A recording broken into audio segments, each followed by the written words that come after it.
A funeral dress with a skirt that's too revealing makes me angry. It seems like you're trying to attract men by wearing it. I'm tired of my husband's unfair thoughts. I want a divorce. I'm leaving this house. My name is Kate, and I'm 40 years old. I love chocolate a lot and often end up eating a whole family-sized bar by myself without realizing it. I used to fight with my sister over chocolate when we were younger. Looking back, I wasn't always a mature big sister, but I've seen adults who act even less mature than I did when I was 25. Back then, I had just married my husband, Kevin, who worked at a bank. We met through a friend and got married after about 6 months of dating. Everyone thought I had a perfect life. But things changed after we got married. Every day, when Kevin came home from work, I would greet him and ask about dinner. If it wasn't ready, he'd get upset. So, I made sure to come home before him, cook dinner, and clean up. It was a bit annoying, but Kevin's good salary allowed us to live in a nice house and have a comfortable life. I thought it was normal to have little arguments in a marriage, so I didn't pay much attention to it. But Kevin's behavior kept getting worse. Despite being married, I still visited my parents often, especially to see my 14-year-old sister who was much younger than me. Since our parents worked a lot, I felt like I raised her most of the time. It wasn't because my parents ignored her, but because I loved her so much and wanted to take care of her. My sister was often sick and had to stay in the hospital. Sometimes the doctors would say she might not make it through the night. Thinking about losing her made me love her even more. That's why even after I got married, I continued to visit my sister when she was out of school. But my husband didn't like it. He would say things like, "Who is more important, me or your sister?" When a woman gets married, she should focus on her husband's family. My mother never acted like this. "You're not doing your duty as a wife." He'd go on like this for almost an hour. None of my friends were married at the time, so when I talked to a senior coworker about my husband, she said, "It's your responsibility. When you're married, you have to prioritize your husband." I thought that's how it was supposed to be. Looking back, I realized I was naive. But even then, I couldn't imagine not seeing my sister. My sister's health was getting worse, and she was in the hospital again, only allowed short visits in a sterile room. It's natural for a family to want to be together in times like these. Sometimes, I'd even take a day off from work to go see her, and I started going to the hospital even on days when my husband was off. But my husband strongly disagreed with this. One day, out of the blue, he invited his mother, my mother-in-law, over to our house. With her there, he confronted me. "What are you even thinking? I work hard to take care of our home, and you can't even do that properly. You're just hopeless. I've told you so many times not to wear skirts, yet you still do. It's inappropriate for a married woman to wear a skirt. What's the problem with me wearing the clothes I like? And this dress was chosen by my sister. I can't just give up on it. See, there you go again, always bringing up your sister Kate. You should be caring more about me. After all, who do you think supports you? Hey, I work too. You can't just claim you're the only one providing." This argument isn't getting us anywhere. Listen, I've already called your workplace and told them you're quitting. You should be thankful. From now on, your focus will be on taking care of the house. What are you talking about? You can't make decisions like this without asking me first. I'm not going to listen to you. Starting today, you're going to live with my mom. Maybe then you'll learn how to be a proper wife. I don't understand what's gotten into you. You're acting irrationally. Shut up. The angry husband smashed a glass on the floor and continued to throw things around in his rage. Seeing the broken glass made me truly scared of my husband for the first time. I regretted marrying him, wondering how I ended up with someone like him. Later, I tried to cancel my resignation with my company, but they told me not to cause any trouble. It turned out my husband had demanded my resignation in a way that was almost abusive, so I lost my job and had to stay at home as my husband wanted. When I told him I quit my job as he wished, he apologized with a smile, saying he might have gone too far. But after seeing his true nature, I couldn't trust his apology. The next day, my husband surprised me by bringing home a group of his coworkers. He proudly introduced me, saying, I wanted to show off my lovely wife. And his colleagues joined in, praising my appearance.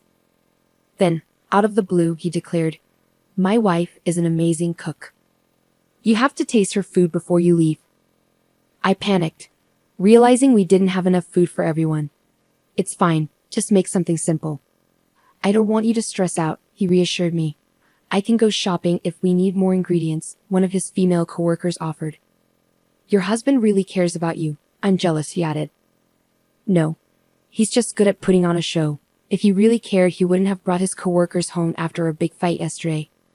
I thought bitterly to myself as I started cooking with my mother-in-law. After about 3 hours of eating and drinking, his coworkers finally left. "Hi, you." "What?" I instinctively replied, feeling nervous about what might happen next, given his grumpy mood. I was anxious, afraid he might explode like the day before. "Can't you be a bit happier? Seems like I'm not teaching my wife properly," he criticized. I couldn't understand what I did wrong, but I didn't dare to argue. I was too scared. "I'm sorry," I mumbled, feeling defeated. "Even a child can apologize," he scoffed. "Mom, give her a score for today." He turned to his mother for backup. "Well, she's not doing a good job supporting her husband, is she?" "I can't give her any score," his mother replied. "Haha, see, even my mom agrees. She can't even give you a score. How funny is that?" My husband laughed and lightly tapped me. "And about the meal, I tasted a bit. But didn't Kevin find it unsatisfactory?" he continued. "That's right, Mom. Keep it coming. And what about her clothes?" "There were men among the colleagues, but she's showing too much skin. What do you think?" "As a woman, it's indecent to expose your collarbone. She should cover it with a scarf or turtleneck," he added. Whose fault is it that his colleagues suddenly invaded our house and I had to cook without even having time to change my clothes? I retorted. "It's Kevin's," I concluded. I couldn't understand why I was constantly being criticized so harshly. She really is something, isn't she? Despite my efforts to teach her every day, she just doesn't seem to learn. "Maybe she's just not very smart," my husband remarked. "No doubt about it," his mother agreed. That day, I endured a lecture for nearly 2 hours. By the time I finally got a chance to take a bath and go to sleep, it was almost 4 a.m. I had to wake up soon to prepare my husband's lunchbox, so I decided to skip sleep altogether. Despite everything, my husband continued to try to teach me a lesson, especially when I kept visiting my younger sister. About a month and a half later, I received the heartbreaking news of my sister's passing. "I wished it was a lie," I murmured, desperately hoping that my mother's announcement of my sister's passing was just a cruel joke. I had been warned countless times about my sister's critical condition, and I had even shared what I thought would be my last moments with her. I thought I was prepared, but my heart couldn't accept the reality. She was only 14 years old. I questioned whether my sister, who endured painful treatments and constant hospital stays, had truly found happiness in her life. As her older sister, had I been able to bring her joy? However, the last expression I saw on her face in the hospital was a smile. It seemed she hadn't suffered. "You fought bravely and you did your best. Thank you for everything," I whispered through tears as I hugged my sister and bid her a final farewell. The funeral passed in a blur, and I realized I hadn't been home for several days. I informed my husband about my sister's passing, but as expected, he didn't bother to attend the funeral. Instead, he said something hurtful like, "You should prioritize me over the dead." Unable to bear such cruel words at such a time of grief, I ignored him and hung up the phone. When I finally returned home, weighed down by sorrow, my husband and mother-in-law were waiting for me at the door, looking stern and unwelcoming. "You're quite late, aren't you?" my husband remarked. "A family member has passed away. I couldn't just come back in a few hours. How can you accuse me of lying so easily?" I replied, feeling hurt and frustrated. "What? Are you going through a rebellious phase? Always lying and defying me. Whose wife do you think you are?" he retorted. "Wait a minute, my sister really did die. It's not a lie," I insisted. I wonder. Even though you haven't greeted me at the door in days, even if you're wearing a skirted suit now, it's hard to believe you," he replied dismissively. "Why is it hard to believe?" I asked, confused and upset. "If you truly love your husband, you should be able to do it. It's your duty as a wife to welcome your husband home." My husband scolded me, accusing me of being incompetent. "And don't even think about denying it. Are you having an affair?" "What? No matter how many times I tell you," he dressed provocatively, "and the other day you were flirting with my colleague. You're just interested in other men, aren't you? What a disgraceful woman," he continued, hurling hurtful accusations at me. What the heck?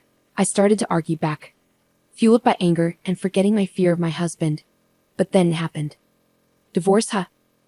Fine by me. Someone as frivolous as Kate isn't fit for Kevin, right?" My mother-in-law chimed in. My husband mumbled, trying to stop her, but I seized the opportunity. "I agree with Mom. Let's get a divorce, I declared firmly. My husband kept pleading with me to reconsider, but I had made up my mind. I couldn't risk staying with him any longer, afraid that his violence might escalate. This was my chance, and I was certain it was the right time to end our marriage. So I quickly packed my things and left the house. My husband kept insisting, "If you apologize, I'll forgive you." But I ignored him, thinking he must be delusional. He persisted until the end, grabbing my arm tightly and saying, "Wait." But I reacted instinctively, hitting him in the face with my bag and running away. I headed straight for a specific place, a room in an apartment that I had prepared just in case something like this happened. As soon as I entered the room, I received a call from my mother-in-law on my cell phone. "Hello. Kate, did you arrive safely?" she asked concernedly. "Yes, I'm fine. I'm in a taxi, so Kevin won't find out," I reassured her. "That's good. Make sure to hire a lawyer and proceed with the divorce quickly," she advised. "Yes, I can't wait to start living independently," I replied. In reality, my mother-in-law and I had been pretending to be at odds in front of my husband. It all began the day my husband brought a colleague home. After his lecture ended and my husband fell asleep, my mother-in-law approached me. "Leave this house. Get away from my son," she urged me. Each time my husband criticized me, my mother-in-law, who seemed to have her suspicions, would ask, "Really?" It turned out her late husband had been very much like my husband, and she had endured a lot in her own marriage. In her generation, divorce was frowned upon, so she couldn't end her own marriage. But it seems she wanted something better for me. Watching the interactions between my husband and me, she must have felt compelled to help me. That's when my mother-in-law, with the help of a friend, found a safe place for me to live alone. It's hard to believe she's related to my husband. I can't thank her enough for her kindness. After living in the apartment she arranged for me for 2 weeks, my mother-in-law finally visited, pulling along a suitcase. "Welcome. I'm looking forward to this new chapter," she greeted me warmly. Living with us, my mother-in-law discovered that her own son had changed. Before, he seemed like a good person, the image he presented to his colleagues. My mother-in-law blamed herself, believing that his behavior was influenced by his father's genes or things he witnessed during his childhood. For me, regardless of the reasons behind his behavior, I believe the real issue lies in his inability as an adult to control his emotions. So, I don't hold my mother-in-law responsible. My husband now takes good care of my mother-in-law, but only because he thinks she's on his side. I fear what he might do if he discovers she's been helping me with the divorce. That's why I suggested she come live with me for a while when she prepared this house. At first, she hesitated, worrying that once my husband and I divorce, she'd become a stranger to me, but I assured her, saying, "After everything you've done for me, there's no daughter-in-law distinction. You're like my mother or my sister. That's how I see you." On the way back from my sister's funeral, my mother-in-law steered the conversation toward divorce, intentionally supporting me. Recognizing her intentions, I quickly agreed to the divorce. I thought it would take more time and preparation to leave my husband, but thanks to my mother-in-law's help, that time came sooner than expected. I have nothing but gratitude for her. Finally, the divorce was officially settled through the lawyer. 4 days later, as I returned to the apartment, I was startled to find my ex-husband waiting for me outside. "I found you. You're trying to trick me," he accused loudly. Does he know about what happened? I wondered silently, trying to remain composed. "What do you want now?" I asked, keeping my voice steady. "It's your fault that the credit card and bank account balances have decreased," he blamed me. "What are you talking about?" "I don't understand," I replied, feigning innocence. In truth, before the divorce, I was using my husband's credit card to gradually buy furniture for this house. I also quietly withdrew money from the bank account. It was all part of my plan, I confessed. When I discussed this with my mother-in-law, she encouraged me to go ahead with it, so I emptied the account without any hesitation. The reason why my unemployed mother-in-law and I can live comfortably, enjoying tea parties every night, is because of this money. That's my money. "You can't just do whatever you want without facing the consequences," he shouted angrily. "Remember the money we have? It's from the credit card we got after we got married and the money we saved together. Since we're married, it's both of ours," I explained, smiling at him. Suddenly, my mother-in-law returns from shopping and says, "Oh, you found out, didn't you?"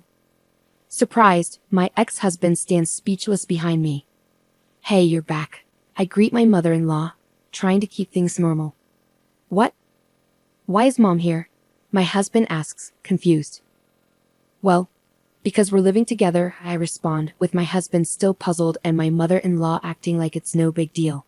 So, you lied about going back to your parents' house? And why are you living with Kate, not me? He questions. I'm lost, Kevin admits. Well, I've lost hope in you, Kevin, his mother replies. What? But I'm the one who helped Kate get away, Kevin protests. Actually, Kevin, Kate and I had already planned to split up before you even knew about it, his mother reveals. But Mom, you were saying terrible things about Kate. Yes. Well, when I was criticizing her, I was really imagining you in her place, his mother confesses. What do you mean? Kevin asks, confused. Because you're not the sharpest tool in the shed, and you get all worked up over silly things like a woman showing her collarbone. I was worried Kate would be in trouble. She deserved someone better than you for a husband, Kevin's mother bluntly tells him. Kevin is taken aback by his mother's harsh words. Meanwhile, I find her response so unexpectedly funny that I burst into laughter. Mom, you do realize I'm your son, don't you? Kevin asks, trying to make sense of it. Unfortunately, yes. I guess I should have raised you differently, his mother responds dryly. I can't help it, and my laughter grows even louder. You're just a chit off the old block, like your dad. Watching you mistreat Kate reminded me of my own past. I worried that if she left you, you'd come crawling back to me. I couldn't take that chance. So I left you and moved in with Kate, for both our sakes, Kevin's mother explains. Kevin's mother's confession brings tears to his eyes. He finally explodes. Is it my fault? Why? You're my child. You've been neglecting me. His mother laughs, almost incredulously. Do I still need to mother a grown man who's almost 30? She scoffs. A few neighbors gathered as our argument escalated in the yard.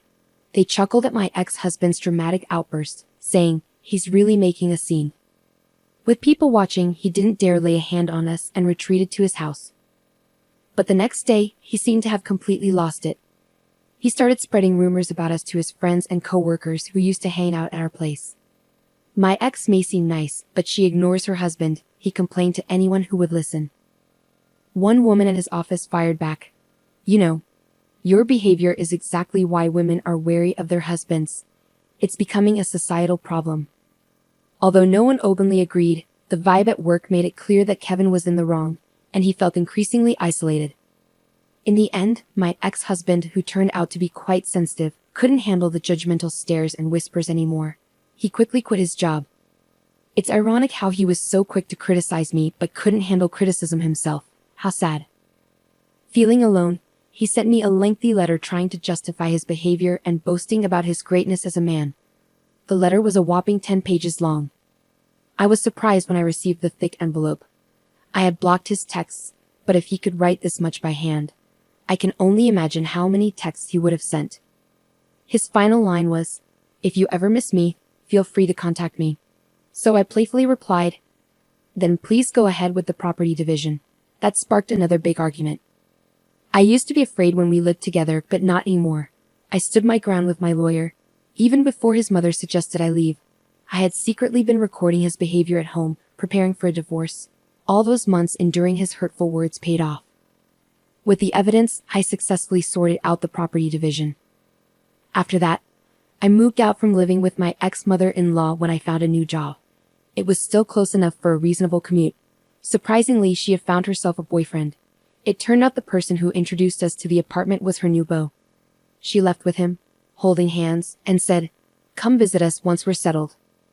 I must admit, my ex-mother-in-law really surprised me. She's a fantastic woman, and it's clear why she's so well liked, regardless of her age. As for me, I spent my best years focused on work after changing careers, thinking I might have missed my chance for remarriage. However, I started joining regular online gatherings with my colleagues. This gave me more opportunities to casually exchange contact info with people I didn't usually talk to, including a director from another department who showed interest in me. At first, I kept my distance because we worked for the same company. But as we began having private online chats about things we couldn't discuss at work, we grew closer and eventually started dating. The head of the department, who hadn't been in a relationship for years since his last girlfriend left him because of his workaholic tendencies, treated me with caution, saying, I don't want to repeat the same mistake. and happily, we decided to tie the knot next year. I was concerned that his parents might not approve of me, considering I've been divorced before and he's getting married for the first time. However, I'm relieved to see his parents are accepting and even grateful, saying, "Thank you for being with our son." When I shared the news of my upcoming marriage with my ex-mother-in-law, she was genuinely happy for me. Oh, and about my ex-husband. It seems he found a job at a different bank and got remarried. But knowing his personality, it's likely he's been divorced again. That makes it 3 divorces now. He works at a bank and initially comes off as charming, but he tends to blame his ex-wives for the divorces, which makes it seem like women fall for him. Even when my ex-mother-in-law tries to warn women about his true nature at wedding receptions, he manages to manipulate them skillfully. Well, after 3 divorces, it's likely he'll start being avoided by women. I just hope there won't be any more victims. With the way he's going, he probably won't have a good ending because he's likely disliked by many women. But honestly, it's not my concern anymore.